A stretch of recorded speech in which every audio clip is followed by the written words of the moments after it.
Good morning, everyone. Thank you for joining Winslow Technology Group and Arctic Wolf Networks. Today, we will discuss implementing cybersecurity measures by following the Center for Internet Security, also known as CIS, controls as a practical interpretation of the NIST framework. For those of you who don't know me, my name is Alex Zagajewski, a Senior Solutions Architect from Winslow Technology Group, and joining me is Jeff Miller, Channel Account Manager for Arctic Wolf Networks.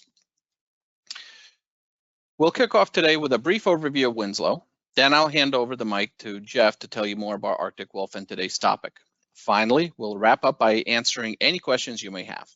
As a special treat today, not only will all attendees automatically receive a $20 DoorDash e-gift card, but you will also receive an additional $10 bonus for every quality question you ask. So please submit them at any time via the chat feature of this webinar. A little about Winslow. We have been in business for over 16 years as a technology solutions provider, headquartered in Waltham, Mass. That's just outside of Boston. We have a distributed workforce and recently opened satellite offices in Charlotte, North Carolina, as well as New York, New York. Our goal is to identify and develop expertise in game-changing technologies, our partnership with Arctic Wolf being an example of that. Winslow works with customers like you to tailor technology solutions that solve for both today's problems and tomorrow's opportunities. We specialize in hardware, software, and services for the core data center, as well as end user compute and cybersecurity. Winslow is a Dell Technologies Titanium partner, and we're proud to have industry recognized awards, including both Dell Technologies Partner of the Year and Arctic Wolf Partner of the Year for 2019. We have an installation base in 37 states and 4 Canadian provinces, as well as some other international locations. Speaking of cybersecurity, Winslow's offering follows the NIST cybersecurity framework, and illustrated here is how those various technologies and services line up with the 5 pillars of that framework. As you can see, we offer to our customers an organized and comprehensive cybersecurity program that is also cost-effective. And with that, I'll turn it over to Jeff Miller, who will introduce Arctic Wolf and lead our discussion on CIS. Jeff, over to you. Thanks, Alex. Appreciate that background. And thank you, everybody in the attendees who has joined. Just to reiterate what Alex said, any quality questions that you can provide in the chat area will help keep this interactive. And we don't want to be talking at you. We certainly like the conversational aspect. So getting into the content here, we've got a lot to jam in the next 26 minutes here. So what we'll be talking about here is this Center for Internet Security, who they are, why they exist. They have this control framework. It's beginning to get adopted more and more and more by the companies that Alex and I talked to. The previous slide that talked about the NIST framework is a basis for CIS, where CIS is really, how do I prioritize those controls? So that's the benefit it will give you guys, is helping prioritize the controls that you implement to secure yourself. In the latest version of CIS, version 7.1, they've released what they call implementation groups to make this even easier on where to focus your efforts first and what can wait. We'll talk about how Arctic Wolf plays into the CIS controls and what percentage and areas of those controls that we cover. And then we'll give you some links for some resources to follow up and do some research yourself. Of course, we're happy to help you. You don't have to go to those links. You can come to us if you need as well. So why do we even need cybersecurity control frameworks like CIS? According to a 2019 Ponemon survey, the average breach cycle is 279 days. This is comprised of a 206-day time to identify that your environment has been breached, plus an additional 73 days to contain the breach. So that's a long time. And think about how much bad stuff the bad actors can do in almost 300 days. The goal of Arctic Wolf's Security Operations Center is to reduce this detection and response time from the roughly 300 days we see here, according to Ponemon, down to hours or mere minutes. You can imagine the amount of bad stuff that the hackers can do in hours is much reduced from what they can do if you give them a lot of time to dwell in your environment. So that's the idea, is to find it and stamp them out quickly. So getting into the main content here, the Center for Internet Security was founded 20 years ago. I live in Albany, New York personally, and they're about 15 minutes from my house. So it's near and dear to me, this content. And I know a lot of the people that work there. They're good folks. They came about to identify, develop, and validate, promote, and sustain best practices for cyber defense, protecting against hackers. And I guess you might ask, well, why do you need CIS controls when you have NIST, when you have ISO, when you have PCI and HIPAA and all these other frameworks? Why do we need yet another framework to tell me what to do? And isn't that overkill? That would be a good question to ask. My answer to that would be, those are all really good frameworks, but they don't necessarily help you break things down in bite-sized chunks and prioritize what to do first and what can wait. And that's the important thing that CIS brings to the table. The great thing about CIS too is that it has mappings into all those other control frameworks. So if you, for example, if you're following PCI or if you're following the NIST framework, CIS has mappings that say if you do this according to the CIS framework, then it maps to this in terms of the NIST framework. So it can help make it easy. So again, I think the NIST framework is more of an educational kind of high level how to do cybersecurity, where CIS puts in a documented set of control objectives that can be easily followed by the tactical teams that carry them out. And it's not an either or, it's not follow NIST or follow CIS, it's follow NIST, but help prioritize using CIS. What a lot of companies have found, and what's proven by different surveys, is that if you follow the CIS top 20 critical controls, you will have mitigated 85% of the most common type of cyber attacks facing any business. So that's fairly significant. So getting into it, this is a bit of an eye chart, so we'll leave it up here for a minute as I talk through it. The newest concept in the CIS version 7.1 control framework is implementation groups. These implementation groups, you'll see on the left, the green, orange, and blue, are self-assessed categories for organizations based on relevant cybersecurity attributes. Each implementation group identifies which sub-controls are reasonable for an organization to implement based on their risk profile and their available resources. So that word reasonable actually comes into play when you look at a lot of the different newer regulations out there, such as the New York State SHIELD Act. They specifically use the word reasonable technical controls. So that word reasonable, it's like, well, what does that mean? Is the natural response. What's reasonable to you may not be reasonable to me. So these implementation groups take the guesswork out of that word reasonable and basically help you scale your cybersecurity program based on kind of, if you're a small company with few cybersecurity staff or no cybersecurity staff, you would really be focused on getting implementation group 1 completed. That has within that group 43 controls that would be needed. Now, the way that maps on, on these basic foundational and organizational columns you see here is, for example, the first thing you would ever do in any cybersecurity program is know what you have in terms of inventory of hardware and software, and then know where it's vulnerable. So those 3 controls you see right there under basic, that's where any obvious cybersecurity program starts is, well, what am I even protecting and where is it weak? And intuitively that makes sense. And then within that, there are, in control number 1 here, there are 2 what are considered implementation group 1 controls. So if you're a real small company, no resources, then there are 3 implementation group 1 controls under the second CIS control of inventorying software. Two more implementation group 1 controls under vulnerability management, and so on. So depending on the scale and the size of your company, their expertise, the resources, the budget to do cybersecurity, if you're a large enterprise, you can follow the CIS controls. If you're a 30-person law firm, you can follow the CIS controls. And again, it helps you to prioritize what to do first and what to do next. So I love the CIS controls. That's why we're doing this presentation today. If you're looking for the version 7.1 breakdown. It's freely available on the CIS website, so it's an open standard for all of you to check out.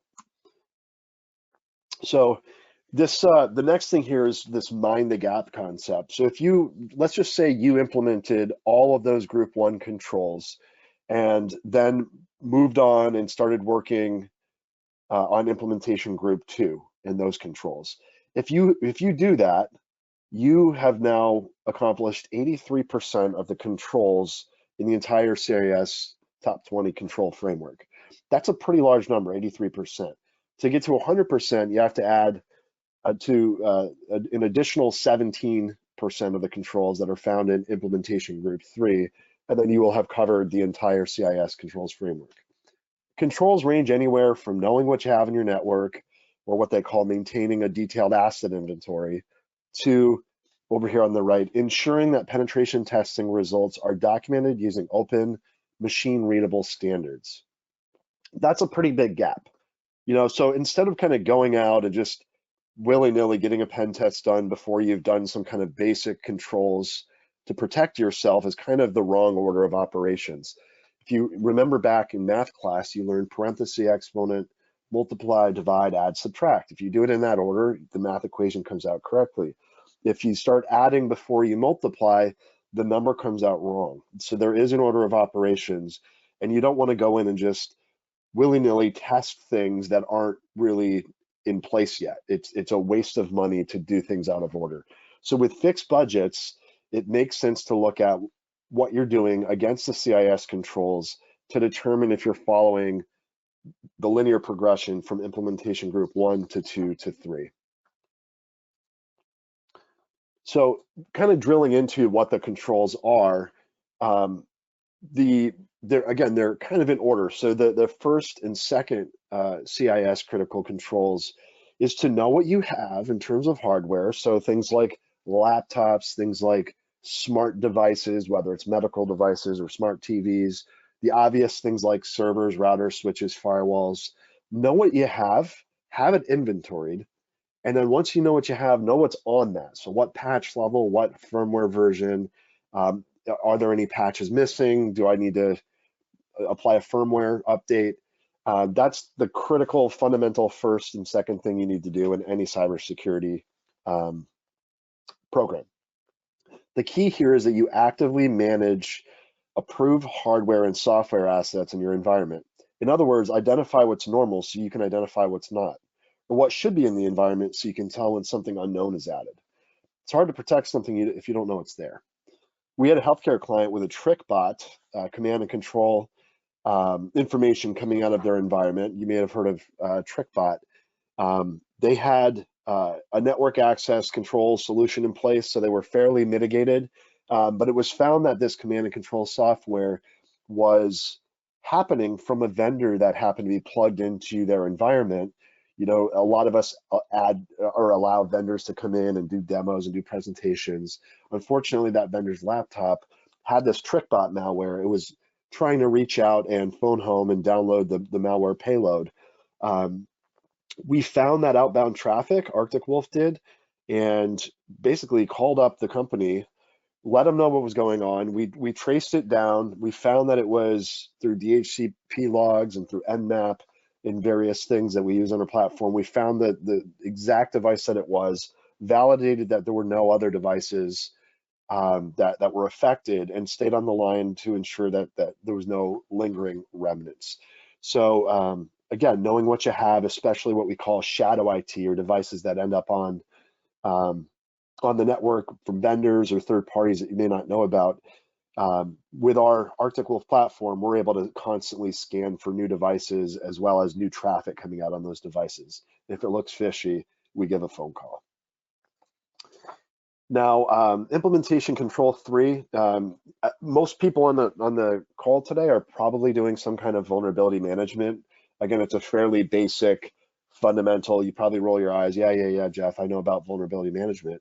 So most of us understand inherently that we should be having a good vulnerability and patch management program in place. What this control is really about is really being sure you have a broad understanding and visibility into your vulnerabilities and misconfigurations in your network, so you can start to prioritize them. Which vulnerabilities are easily exploitable? Which ones are exploitable from an external facing system? Focus on those first. Just as an example, we had a construction customer where activity was discovered by our concierge security team, and leveraging our threat hunting tools, they were able to discover activity of a newly reported botnet coined hoax calls by Palo Alto. And this bot leverages two newly disclosed critical vulnerabilities, which an attacker is able to pass unauthenticated remote SQL injection via crafted HTTP headers.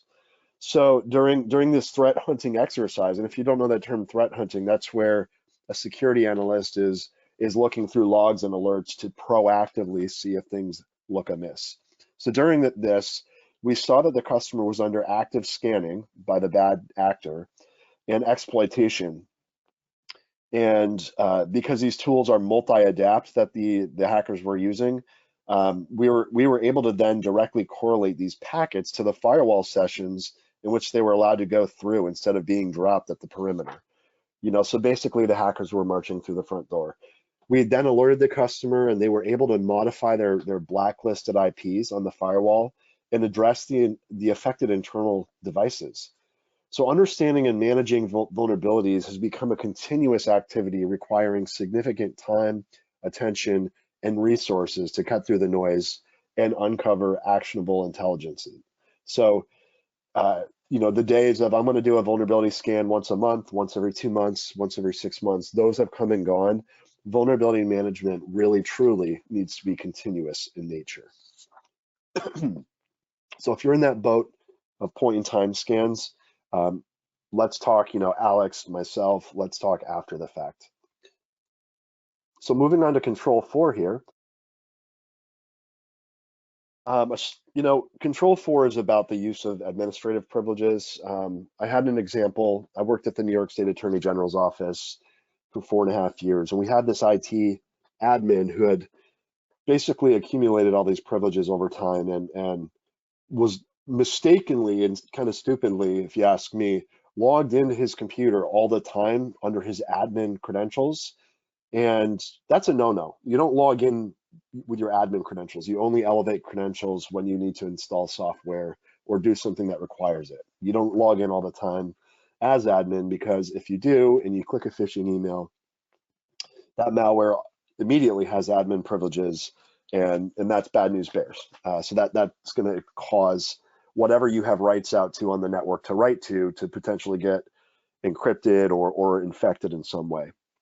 So kind of a story that I've seen, or recently we've seen here at Arctic Wolf around control number 4, was when we found a script running on a domain controller that was acting quote unquote shady. It was calling the VSS admin executable and creating a shadow file of the domain controller's SAM file, basically where all the usernames and passwords are stored. And it was cracking them and then storing those username and passwords to a plain text file on that same system. Now, some of these passwords that were included in this hacking attempt were domain admin credentials. And this was all happening through a deprecated script, a script that was old. We were then able to advise a customer on how to remove this deprecated script from these 2 domain controllers, as well as the stored plain text files where the hackers were trying to basically dump the cracked passwords. So I think the misuse of administrative privileges is a prime method for bad actors to spread malicious activities inside an organization. 2 common techniques to take advantage of uncontrolled administrative privileges were seen here. In the first example, a workstation user running as a privileged user, which you shouldn't be, like I said earlier, is tricked into opening a malicious email attachment, downloading and opening a file from a malicious website, or simply surfing to a website hosting attacker content that can automatically exploit browsers. The second most common technique is privilege escalation by guessing or cracking an administrator's password to gain access to a target machine. So if say this, if administrative privileges are loosely and widely distributed or passwords are reused on less critical systems, the bad actor has a much easier time gaining full system control because each account is a potential avenue to compromise administrator privileges. So do the things you see up here in the bullet points. Another thing that I found at the Attorney General's office, they were using a air conditioning system. It had a default password of admin. I found that anyone could have easily guessed that or logged in that way, and essentially shut down the air conditioning system in the data center. And if you know anything about servers that run hot, they like to melt. The data likes to get corrupted, and that's a bad scenario. So, definitely changing default passwords is obviously important, but think about all the IoT stuff you have in the network now that didn't exist before. So it's very important to not discount what you have that may have default credentials. Smart TVs, we see vending machines that have username and passwords, lighting control systems. I mean, you're talking just about everything's got an IP address these days. Moving on to control 5, and we're not going to go over all 20 of the critical controls, just the first handful. Again, the CIS control framework is a framework that allows you and helps you prioritize what to do in a set of control groups, and then within that, a set of implementation groups based on the size, scale, and complexity of your environment. So keep that in mind. So control 5 is about establishing secure configuration baselines on hardware and software. So the focus can't solely be on what are my vulnerabilities, where am I missing patches. It also has to be, if I have an 8-foot high wall, how do I turn that into a 10-foot high wall? So things like having password complexity policies that require 10 or 12-digit passwords versus 8, right? Just basic, easy stuff that's free and simple to do.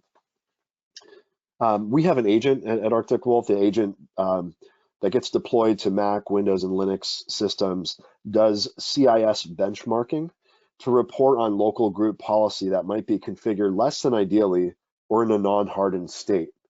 The idea here is to make sure that you have golden images, is what they're called, that you're documenting and standardizing images and keeping them in a secure location, that you're deploying configuration management services like Active Directory, Group Policy, or Jamf for Mac-based environments, which is what we use. When we talk about scanning too, you also have to have OWASP, top 10 web scanning. So if you have web servers, the way that you handle them is going to be different than you handle routers, switches, firewalls, and workstations. So just again, another example of something that we saw here recently was we had a defense customer where we did a review of their public online presence and found that there was a URL that was supposed to be just demo data, but we were able to drill down and get access to private information that wasn't supposed to be obviously publicly accessible. So we provided recommendations for that customer to harden that system and to kind of close that gap where they had, if you drill down and you were a little bit, of a hacker type character and had a little bit of time, you could easily get access to that private information. So again, configuration hardening is not the same thing as vulnerability management. It's what can I do to tighten the controls or tighten the security posture outside of vulnerabilities. So not logging in with admin passwords we mentioned earlier, or username and passwords rather, locking down what, whitelisting what applications can be used and cannot be used. So whitelisting or blacklisting things. So configuration benchmarking is very much important, and it's often missed, unfortunately. And control 6 is the last of the controls that we'll go over here, and I'm aware of the time here, everybody. So control 6 is the last control in that basic group. So if you mentally recall back to the 3 columns, you had the basic column, which is kind of fundamental cybersecurity 101 stuff, do that stuff first. You had the foundational column, which is, okay, now that you've done the basic stuff, it's time to go in and, do things that are a little bit more advanced. And then the organizational column, and those controls there are for more advanced organizations or organizations with the budget and resources. So again, control 6 is the last in the basic control group. It's essentially about monitoring and analyzing audit logs. And by the way, that's what Arctic Wolf does. We exist to monitor, analyze logs, find if there's somebody doing something bad that they shouldn't through correlation. So if we see something happening on the system and it's timestamped, and we see something else happening and there's some outbound traffic, we can tie all those things together if we're aggregating and auditing those logs. And so that's where security starts to really, even though it's in the basic control group, that's where it starts to get mature, is when you're analyzing, aggregating, and then correlating logs and alerts, and having somebody smart, whether in-house or outsourced, babysit those logs and look through and ensure that there's nothing going on, essentially. If you're not actively doing that, if it's an activity where you're doing 7.5 hours of IT infrastructure in your day, and then maybe for half an hour at the end of the day, I'm going to poke around in the logs and look for any security stuff that doesn't look right, that's a terrible way to approach continuous monitoring and auditing of logs, because you're not going to find things. They're going to make their way through. So it's got to be continuous, like we said, for vulnerability management as well. So where we come into play, Arctic Wolf, in terms of the CIS control framework is, if you look at this big pie chart here, if we look at our customer base, on average, they have about 40% of the CIS controls covered with things like endpoint protection, firewalls, web filtering, and so on, just basic stuff that most of you are doing. With the Arctic Wolf service, we satisfy 33 additional CIS controls, which is nearly 20% of the overall controls prescribed by CIS. The controls that we satisfy are some of the harder ones to satisfy in-house because they require people and process and continuous research and development. The remaining 41% of controls, which there are 70 in total, we don't satisfy directly as a primary vendor, but we do complement 66 of them. By complement, we mean, for example, if one of the controls is if you need to implement antivirus, but a secondary control would be, and you need to be aggregating your AV logs into a central repository. So we don't satisfy the primary control as it's not where we focus, but we do satisfy the secondary control. So again, the average customer, you're already doing 40% of this. We can help you get another 19%. And I know Alex and Winslow Technology Group can help with the things that we don't cover primarily. So you kind of have the village there to help you out. But again, focus on implementation group 1, move to implementation group 2, remembering back to the previous statistic that if you do those two things, you'll be 83% along the way to satisfying the total CIS controls. And then for the more mature organizations, spend time on implementation group 3 in that order. The CIS, Center for Internet Security, is not just the controls. They have the controls, which is like NIST, but it's a way to help prioritize what to do first based on your size and complexity and budget. They also have the CIS benchmarks, which we reference. Our Arctic Wolf agent can be deployed out to any Linux, Mac, or Windows system to help you understand how hardened or not hardened your devices are and what to do, and with obviously recommendations. The CIS also has the MSI SAC, which is it's partially or fully funded by the Homeland Security Department. So it's a threat feed.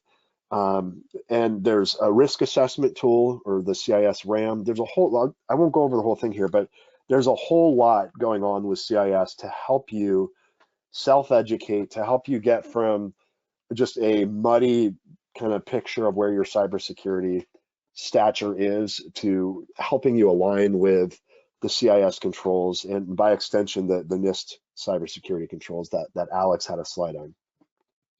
So these are all available on their website, and you can just go to CIS or cisecurity.org. These are all freely available.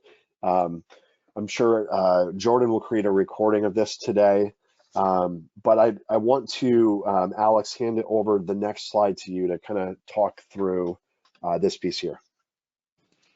Great, thanks very much, Jeff. A lot of really, really great points. I especially enjoyed your story about the Active Directory domain controller collecting credentials and then cracking them. Brilliant stuff. So with that, I'd like to take this opportunity to remind everyone of our constant call to action, which is to stay vigilant And to that end, we invite you to take advantage of our complimentary Winslow Technology Group Stay Vigilant risk assessment, during which a solutions architect like me will review with you your security posture through a 60-minute consultative interview. Don't hesitate and contact your Winslow account executive today to schedule this invaluable discussion. And unfortunately, looking at the time, it looks like we've run over our allotted slot. So much great content from Jeff. So questions that have been submitted will have to be answered via email. Thank you for joining us today. We hope that this was valuable. And if you'd like more information on either Winslow or Arctic Wolf networks, please contact us at webinars@winslowtg.com. Next month, we'll discuss how Chimbro, a large multidiscipline construction services company, secured their organization with the managed detection and managed risk services from AWN. So please be sure to register.